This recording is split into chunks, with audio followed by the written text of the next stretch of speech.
તો જય માતાજી, કેમ છો બધા? મજામાં છો? તો આપણા મિની બ્લોગમાં તમારું હાર્દિક સ્વાગત.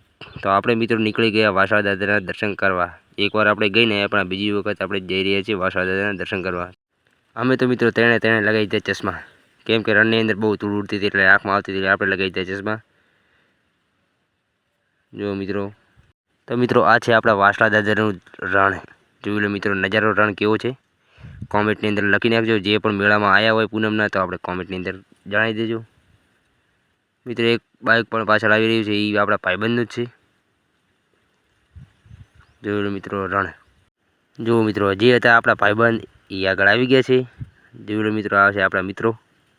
એક છે રોહિત, એક છે પરવીન ને એક છે ડીડી. ત્યાંથી સીધા આપણે આવી ગયા રણ વચ્ચોવચ, એટલે કારણ કે આપણને લાગે છે બહુ ત્રસ, અને આ કુંડી બનાવેલ છે અને તેમાં પાઉચ મૂકેલા છે, એટલે કોઈને પણ ત્રસ લાગે એના માટે આ પાઉચ મૂકેલા છે.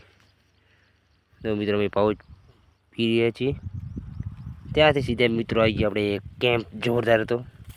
ત્યાં આપણે કેમ્પમાં પ્રસાદી લીધી, ચા પાણી કર્યા. જોઈ લો મિત્રો, આ કેમ્પ છે.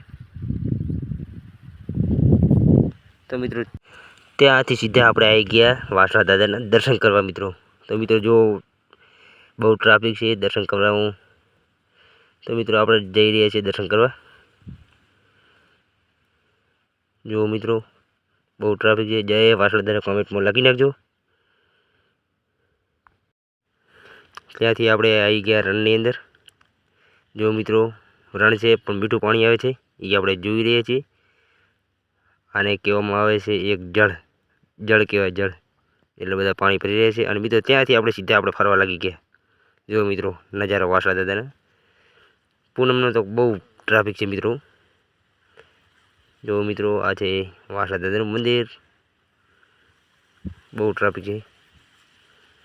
અને મિત્રો અમારો મિની બ્લોગ તમને ગમ્યો હોય તો લાઈક કરજો, કોમેન્ટ કરજો અને શેર કરવાનો મિત્રો ભૂલતા નહીં.